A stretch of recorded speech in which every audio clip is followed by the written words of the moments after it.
pela manhã, né, eu gostaria de conversar com vocês, de uma temática que a gente já viu de certa forma ontem, né, que é a biodança como reabilitação existencial, né, e trazendo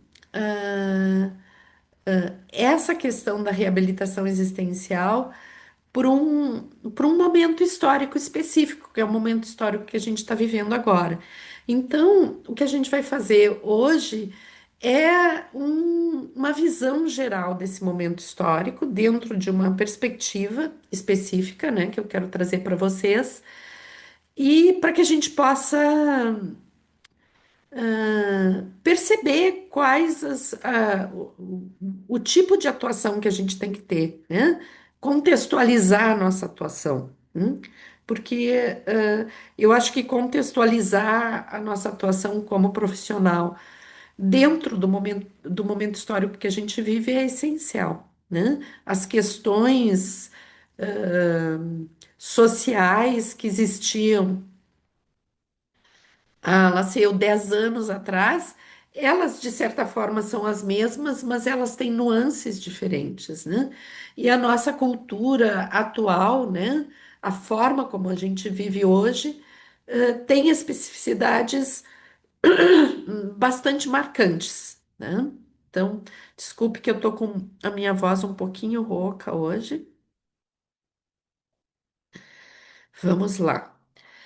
Então, eu acho que primeira coisa, né, para a gente poder pensar um pouco desse tema, né, é a gente perceber o que que é reabilitação existencial, por que que dentro de uma visão histórica eu estou trazendo isso como ponto central, né?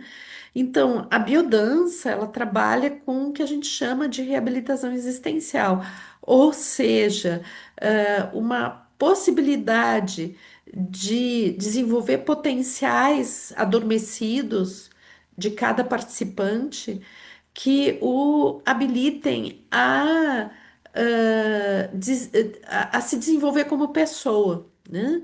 A se manifestar como pessoa plena, integrada, feliz de ter relações saudáveis com o mundo e consigo mesmo, né? Então, ah, e isso está muito marcado pelo o que a gente fala de o reforçamento da própria identidade de cada participante, né? Então, nesse processo de autodescoberta que a biodança vai proporcionando, né?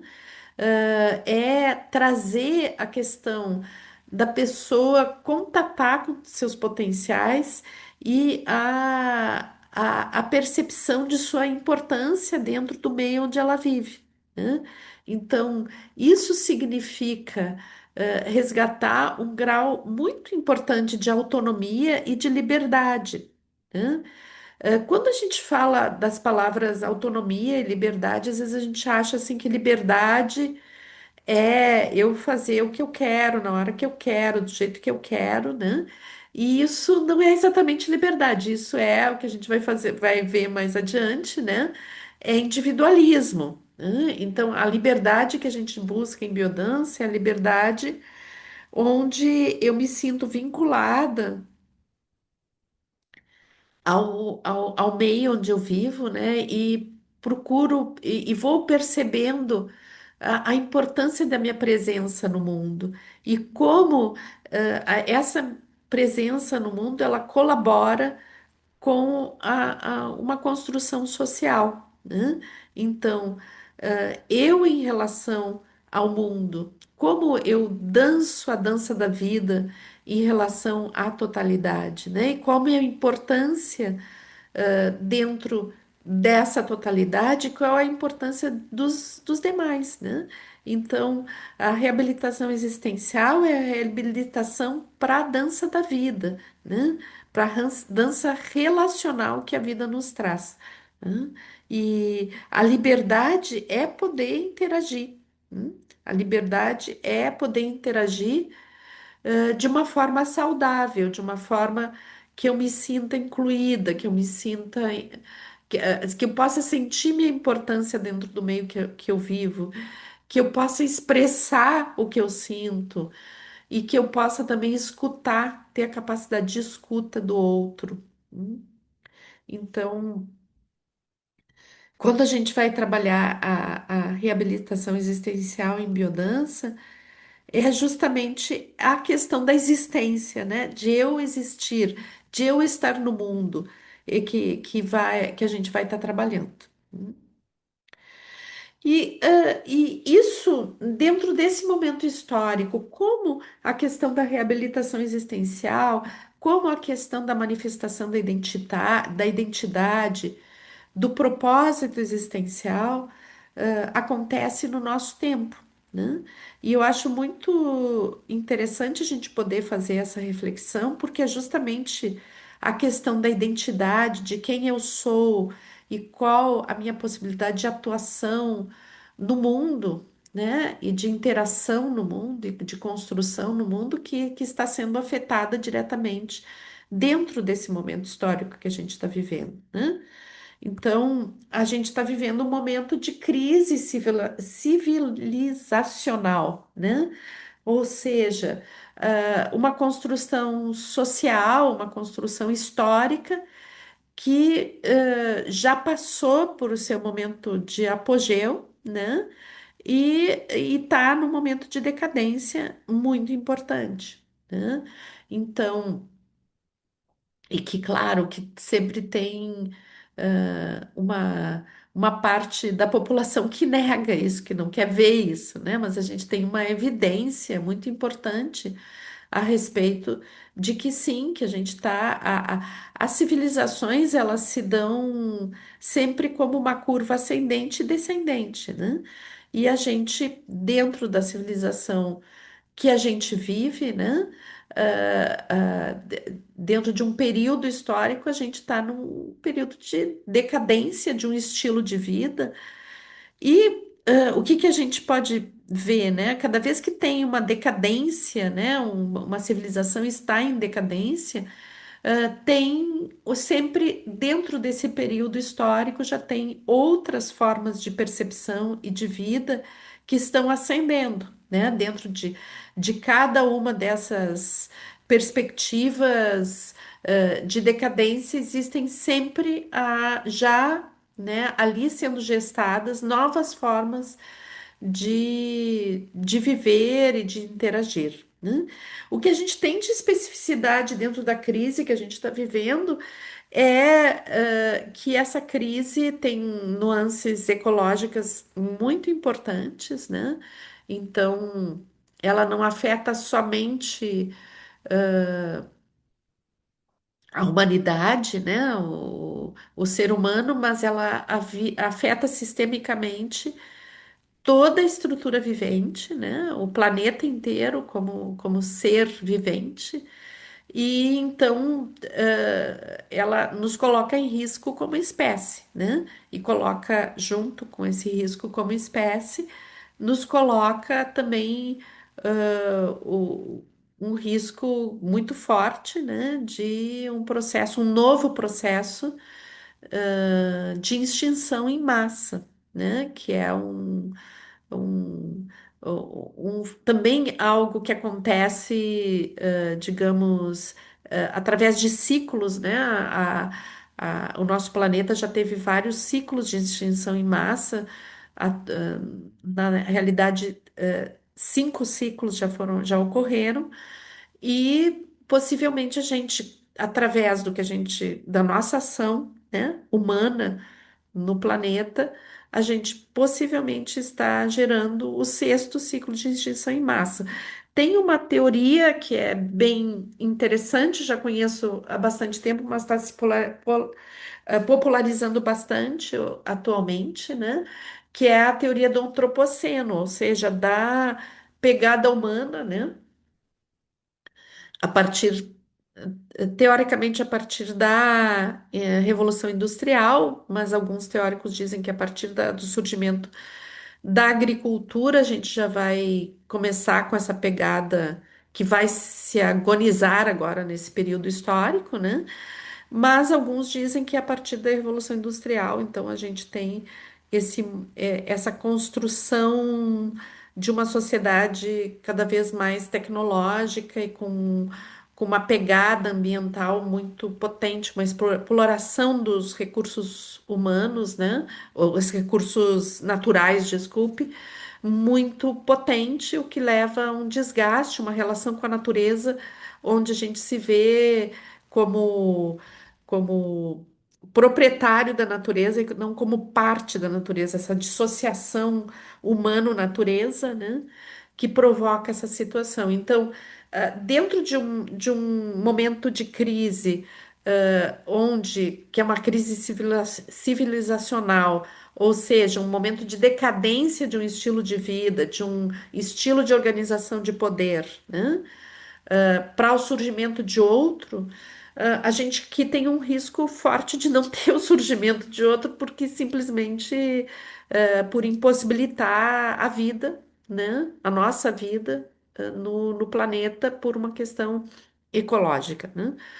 A gente tem visto muito vários cientistas falando sobre isso, né? E é algo muito preocupante, que exige uma atuação muito ah, urgente da parte, uma conscientização muito urgente da parte de cada um de nós, né? Então, mas somado a isso, a gente vai ter algumas questões da nossa nossa organização social, né? Que também vão pautar esse momento histórico, né? Então, a partir aí dos anos 50, 60, né? A gente vai ter uma diferenciação da relação entre público e privado, tá? Então, a construção do espaço privado, né? O ninho familiar, aquele espaço onde, da intimidade, ele também é uma construção histórica. A gente tem que ver que isso foi construído, né? Ao longo da história, né? Então, ah, essa diferenciação entre o que é o espaço público e o espaço privado, ele foi sendo construído ao longo da história, tá? Então, nas nossas origens, as pessoas conviviam muito mais diretamente umas com as outras, de uma forma onde não existia uma separação, por exemplo, entre uma família e outra, né? As pessoas conviviam em pequenas comunidades e não existia separação entre o público e privado, né? A separação entre o público e o privado vai se construindo à medida que vai havendo estratificação social, as pessoas vão tendo suas casas, vão tendo sua propriedade privada, né? E vão ter alguns espaços que são espaços em comum, e depois alguns espaços que são espaços exclusivos de um pequeno grupo de pessoas, né? Em geral, a família. Esse processo de construção de separação entre o público e o privado, ele vai ter vários momentos, né? Então, momentos onde o viver no público, né? Ou seja, os mercados, as praças, tinham um nível um pouco mais caótico de organização, né? E à medida que vai se construindo uma estrutura de Estado, né?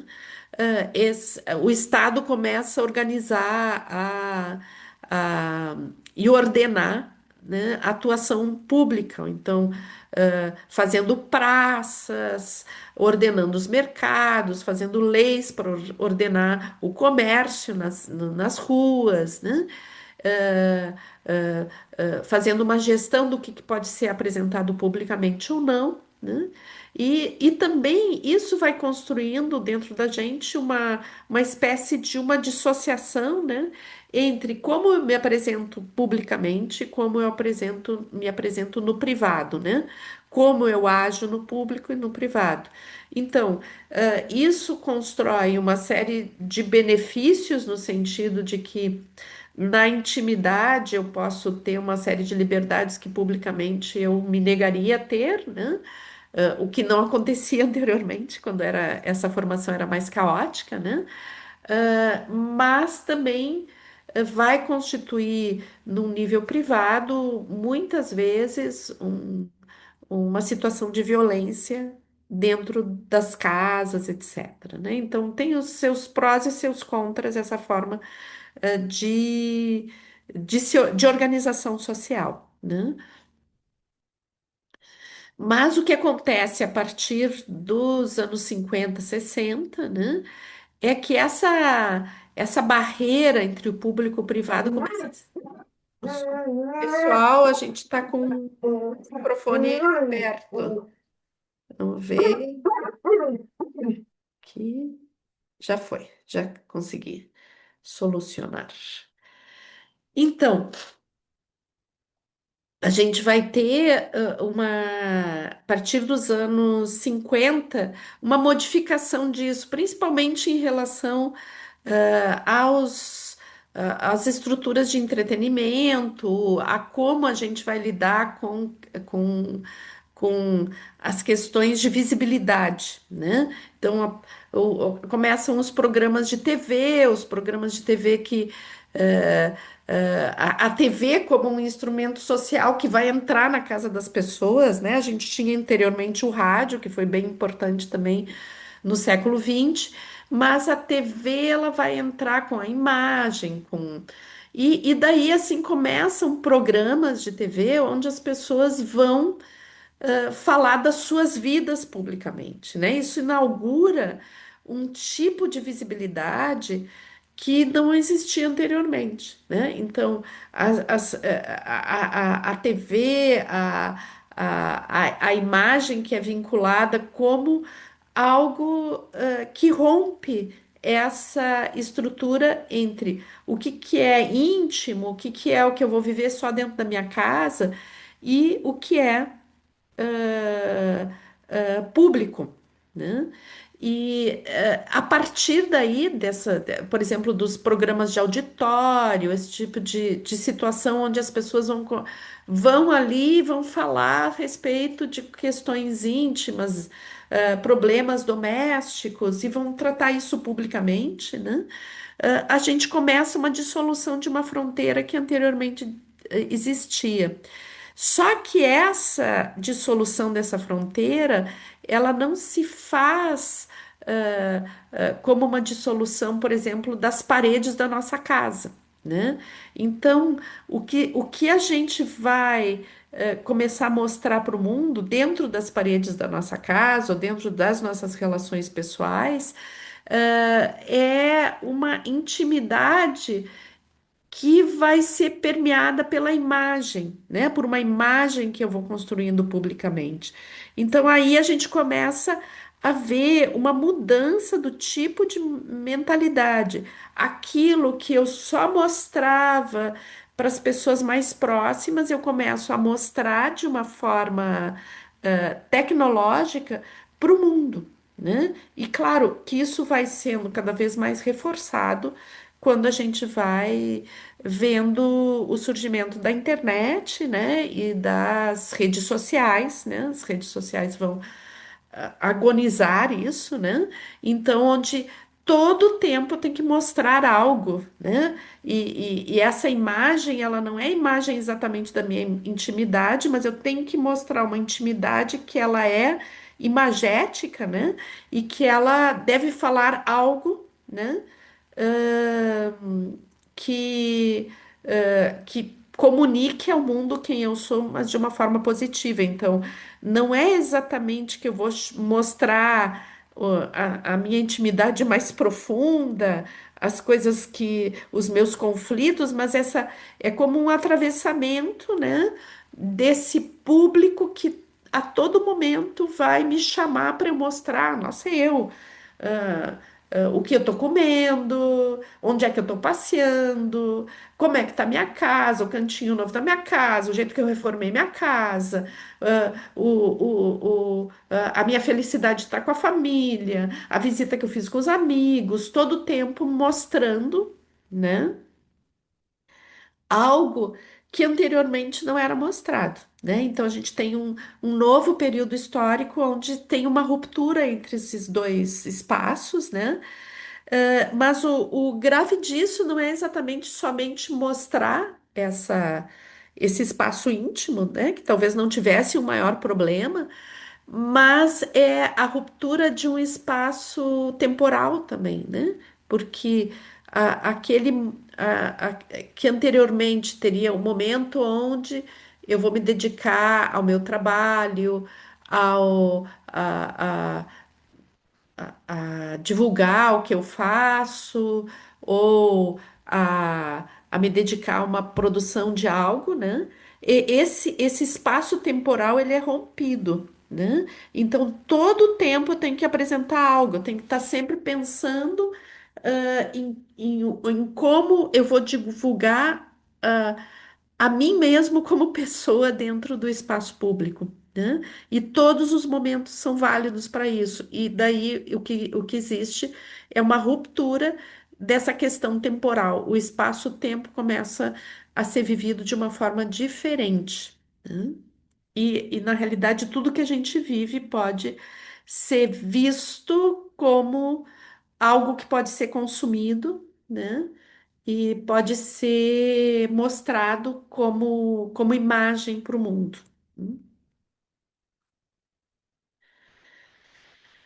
Então, essa é interessante isso, porque a gente cria uma estrutura social, né?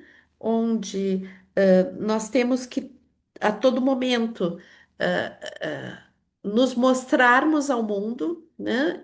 Estarmos visíveis e romper essa estrutura de proteção, né? E de intimidade e de privacidade.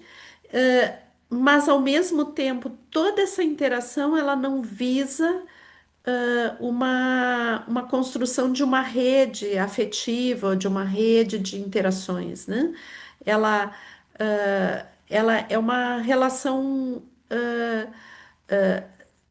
um pouco persecutória, porque ela é uma relação de aprovação, né? Então, eu vou sempre estar atuando para ser aprovado pelo meio, ou que isso se traduz dentro da linguagem da internet, com vou receber likes, vou ter seguidores, vou ter cada vez mais pessoas interagindo comigo, mas não no nível de criar redes de interação, mas sim de uma rede de aprovação, né?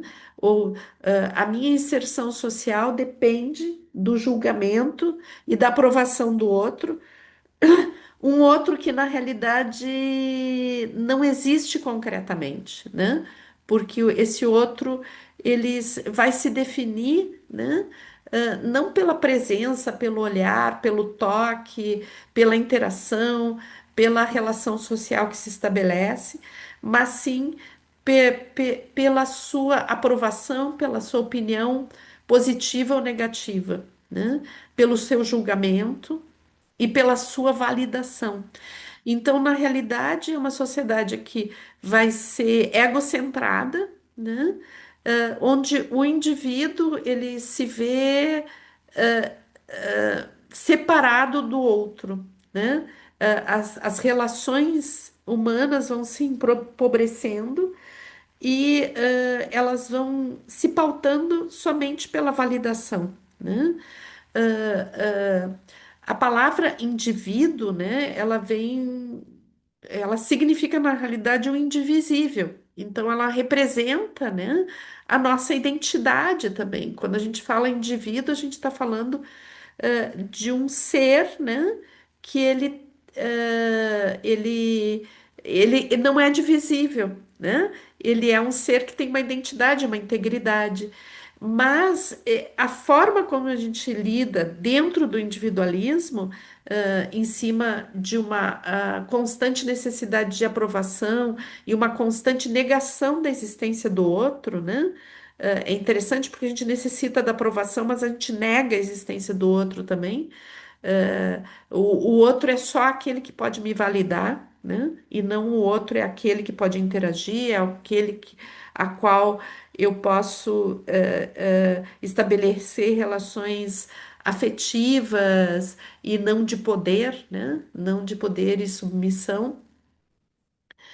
É interessante que, na realidade, esse individualismo, ele vai compondo uma coisa de que eu sou uma célula dissociada do mundo e que eu preciso fazer que o mundo me dê respostas, né?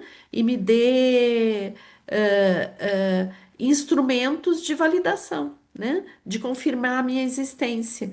Então, tudo começa a funcionar não no sentido uh, de qualificar a minha existência e de uma construção de potência coletiva, né?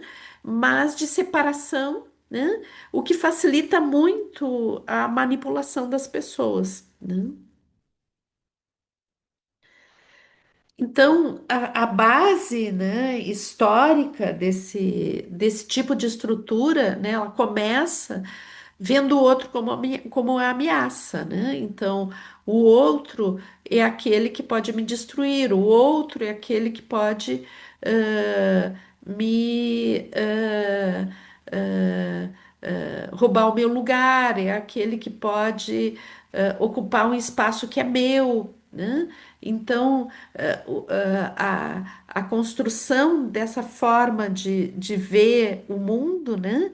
Ela se baseia numa coisa de oposição, de ameaça, né? Então, a tendência dentro desse tipo de estrutura é eu formar grupos, né? Grupos, onde eu me identifico, onde eu faço um tipo de identificação, e em cima desse grupo onde eu faço um tipo de identificação, né? Eu considero os outros, né, que estão fora desse grupo como ameaça, né? Somente que mesmo no grupo onde eu me sinto identificado, eu também me sinto ameaçado, eu também tenho um nível de competição, né? Então, eu me uno a um determinado grupo, né? Um grupo social, de uma determinada, um grupo de uma determinada profissão, ou de determinada classe social, ou determinado região que eu vivo, com determinadas características, me sinto recebido e acolhido nesse grupo, mas ao mesmo tempo, dentro do próprio grupo existem relações de poder e competição, onde o outro dentro desse pequeno grupo também é uma ameaça, né? Mas o grupo se compõe de uma célula que combate outros grupos que são também ameaçadores, né? Então é a estrutura que a gente foi construindo com o tempo, né? Historicamente. Só que à medida que se rompe essa relação entre o público e o privado e que o tempo todo eu tenho que fica mais dispersa essa relação eh, de aprovação pelo grupo, isso fica mais disperso pela questão da virtualidade, né? Então, tudo que eu faço, tudo que eu, ah, todos os projetos, todas as coisas que eu faço durante todo o tempo da minha vida, viram objeto de demonstração pública, né? Essa dissociação, essa dissolução que existe entre público e privado vai fazer com que vai gerar uma ansiedade, né, de aprovação, onde esse grupo a qual eu pertenço, né, e que existe uma competição interna, ele vai se dissolvendo e vai não tendo mais fronteiras, né?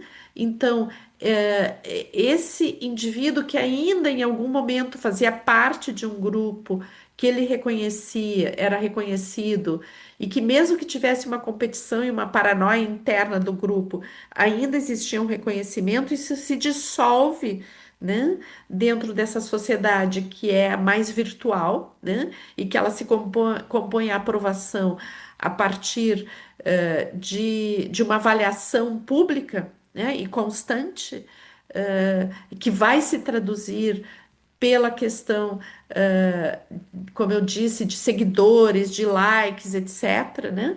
Então, a vida de cada pessoa, ela tem que ser constantemente exposta e se constantemente aprovada. E isso vai criando todo um tipo de organização social onde é como se eu tivesse que mostrar o tempo todo, né? Algo sensacional, algo muito positivo, algo muito maravilhoso, um sorriso, um corpo esbelto, uma alimentação super saudável, um uma performance determinada em algo que eu faço, né? Então, o tempo todo eu tenho que mostrar isso, né? E daí a gente vai chamar essa sociedade a sociedade do espetáculo, né? Onde o tempo todo tudo que eu faço é demonstrável e é feito para ser exibido, né? E daí a gente vai radicalizar isso, né? Porque a gente passa a uma sociedade onde o desempenho é algo muito importante. Mas é interessante que lá, quando a gente tinha uma organização, né, onde a gente fazia parte de um grupo que nos reconhecia, e mesmo dentro desse grupo existiam relações de poder e de cobrança e de desempenho, né? A mensuração do desempenho era feito pelo outro, né? Então, o que que eu faço? Eu tô dentro de uma realidade, dentro de um grupo, dentro de um trabalho, dentro de uma situação familiar, ou seja, dentro desses pequenos grupos onde eu me reconheço e sou reconhecido, aí eu devo o desempenho ao outro, né? O outro que me cobra, a me ajustar a determinada circunstância. E o outro passa a ter uma importância muito grande dentro dessa regulação. O que que existe dentro da sociedade de desempenho, onde esses grupos vão se dissolvendo, né? E essa interação de aprovação, ela se torna algo virtual e algo que não tem uma fronteira exata, né? Entre uma fronteira territorial ou temporal, né? Tudo pode ser aprovado ou desaprovado a todo momento da nossa vida e tudo vai ser avaliado e tudo serve para ser avaliado e para ser aprovado, né? Então, esse desempenho ele passa a não ser mais cobrado exatamente pelo mundo externo, né? Mas sim existe uma autocobrança, um autocontrole, uma autoexigência, né? Onde a todo momento eu tenho que cobrar de mim mesmo que eu tenho que me lembrar de alimentar minhas redes, que eu tenho que me lembrar de mostrar o que eu estou fazendo, e que eu tenho que ter uma superação daquele. Aquilo que eu conquistei não basta, eu tenho que superar o tempo todo aquilo que foi conquistado, né? E então essa sociedade que a gente chama de sociedade do desempenho, né? Ela vai radicalizar uma percepção, né? Individual, onde se na circunstância onde eu já tinha a questão do individualismo e do pertencimento a pequenos grupos, né? Onde a situação da existência do outro está muito baseada em uma paranoia de que o outro é ameaçador, né?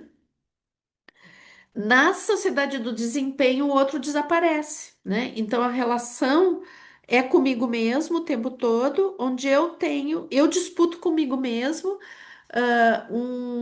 uma competição onde eu tenho que sempre superar, que tudo que eu faço não basta, né? E daí o que que existe? É uma exaustão, né? As pessoas começam a ficar exaustas porque elas o tempo todo, né, estão exigindo de si mesmo um desempenho, né? Outra característica da nossa sociedade, né, atualmente, eu acho que isso é uma questão, não é somente atual, né, é uma questão histórica que vem ao longo de toda a estrutura social que a gente vive desde o início da civilização, mas que ela vai se radicalizando nesse momento histórico, porque as formas de violência são, são muitas, né? é a questão da banalização da violência, né? Então, a naturalização de determinados tipos de eh, estruturas, né? De exploração, de desqualificação, e de violência mesmo, física ou mental, onde a gente não percebe mais que existe uma violência, né? Eh, e, e passa a ser algo aceitável, né? Ok, tá longe de mim, eu não tô vendo exatamente na minha frente, então é aceitável, né? E essa questão é bem importante dentro da despotencialização, né, social que a gente tem vivido. Então, toda essa estrutura que eu estou colocando para vocês é uma estrutura de despotencialização. As pessoas se sentem sozinhas, se sentem ligadas a nada. Então,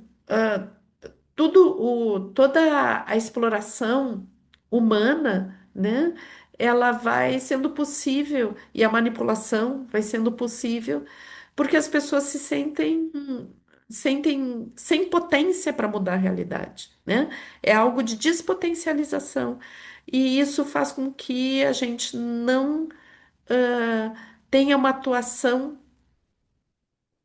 ah, ah, potente, né, para a mudança da realidade. É como se cada um de nós estivesse se sentindo muito sozinho, né, e muito impotente diante de tudo. Então eu vou cuidar da minha sobrevivência, né, e do meu sucesso e não vou estar nem um pouco atento, né, às questões sociais ou ambientais.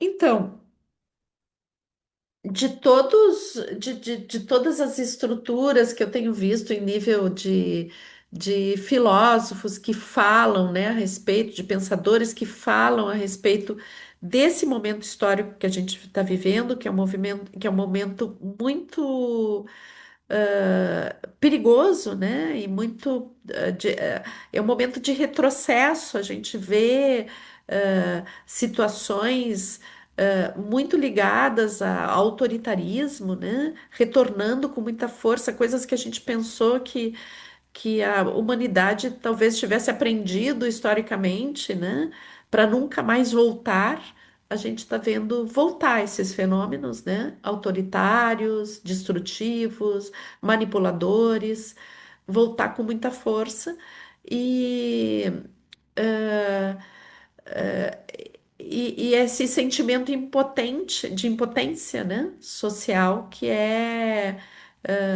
como se a gente não pudesse combater isso e não pudesse retroceder a essa forma de organização e buscar uma organização mais saudável, mais de cuidado com a vida, né?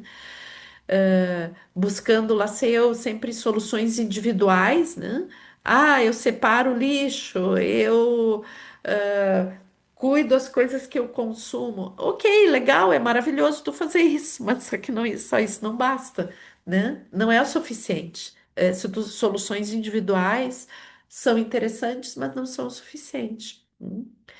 E então, uma das questões, né, eu acho que é bem importante, é essa volta da sensibilização à natureza, essa volta de se perceber como parte da natureza, buscando estilos de vidas e comunidades, né, organizações comunitárias que nos permitam esse cuidado e essa reinserção, né, e repercepção, porque essa é uma questão de percepção, né? Então, eu perceber o que significa a vida, né? E como essa vida ela se dá em interações e como eu posso estabelecer esse tipo de interação. Então, a lógica, né, é um pouquinho diferente da lógica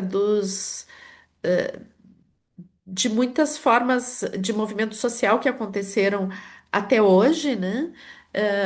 É claro que os movimentos sociais em nível de uma grande coletividade que dá limite a situações autoritárias é super importante, essas manifestações são super importantes, né? As nossas escolhas também políticas, elas são super importantes, mas o que eu tenho observado nos pensadores da nossa cultura atualmente, né, é que além desses fenômenos, né, de contraponto político, de manifestações coletivas que são essenciais, né, é muito importante demonstrar essa força, mas também essa questão de microcosmos, onde essas teias de alimentação ah, ah, afetiva e de construção coletiva, elas vão se estabelecendo de uma forma muito sutil, né? E elas têm um potencial de mudança muito forte, né? Porque elas dão consistência e identidade para mudanças reais, né? Então aqui a gente começa a ver, né, dentro dessa perspectiva que eu coloquei para vocês, que é uma perspectiva um pouco terrível, né? Mas eu acho que um pouquinho de noção, assim, do mesmo que seja um pouquinho distópico, né?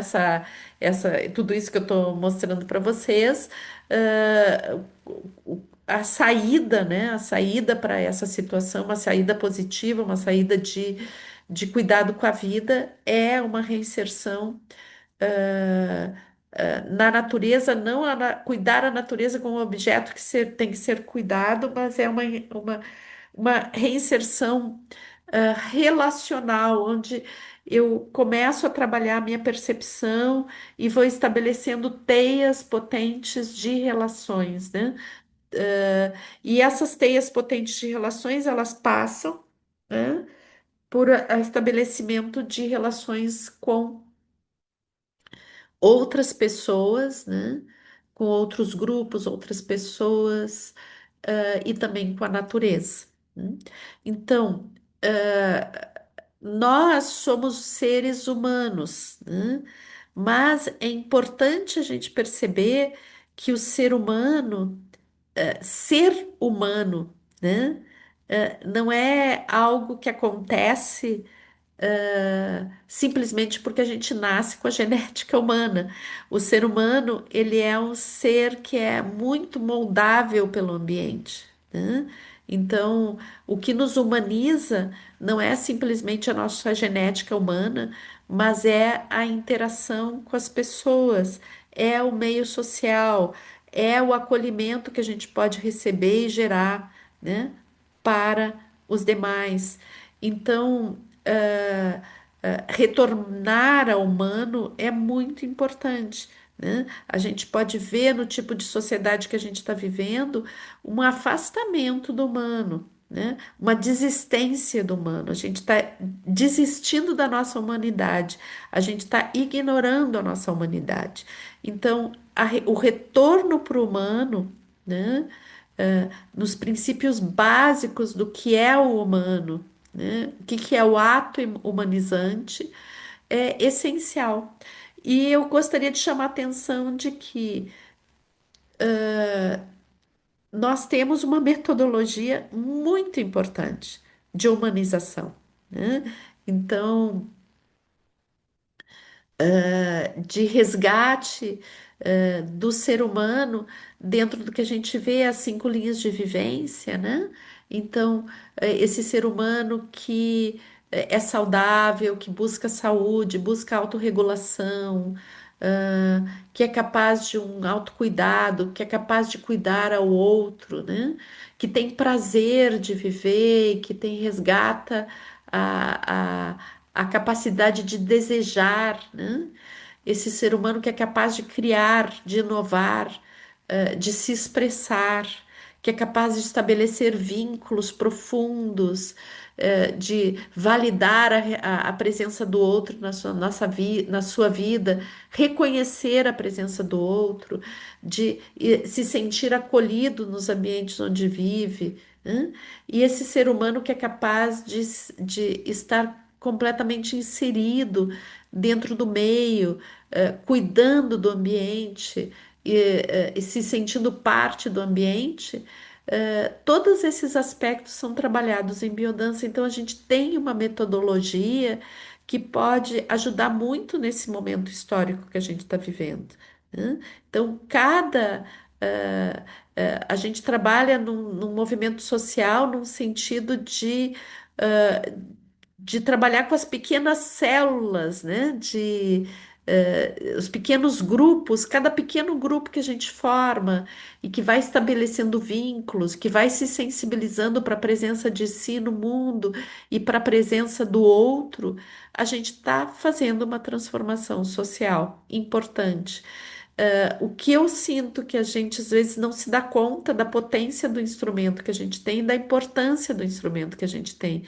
E biodança não é só uma hora prazerosa, um entretenimento, né? Biodança é um instrumento de transformação social muito potente, né? E que trabalha justamente com aqueles dados de relação humana que eu vejo que historicamente a sociedade teve mais dificuldade de desenvolver, né? E que dentro do nosso momento histórico é o momento que a gente. Essas questões que a biodança trabalha são justamente os pontos onde a gente mais se afastou, né? Onde a gente mais se dissociou. Então, a biodança pode ser um instrumento muito importante para o momento histórico que a gente está vivendo. É o único instrumento? Não, a gente tem que saber trabalhar com outros sistemas, com outras formas de organização e se inserir nessas formas de organização para levar a nossa metodologia e também a nossa forma de entender, que é muito importante, né? A biodança tem uma visão sistêmica de cuidado com a vida, tem o princípio biocêntrico, que é básico para a gente trabalhar dentro das questões que a gente chama do antropoceno, né? Para reverter realmente essa situação, né? Ah, tem como a gente voltar a viver de uma forma como mais saudável, né? Menos dissociada. Eu acredito que a gente não tem mais retorno, a gente já passou por um ponto de não retorno, né? A gente não vai ter o mundo como a gente conheceu quando a gente nasceu, né? Mas a gente pode escolher como a gente vai viver esse novo surgimento, esse surgimento de uma outra forma de vida, né? De uma outra forma de estar no mundo. Qual é esse planeta onde a gente vai viver, né?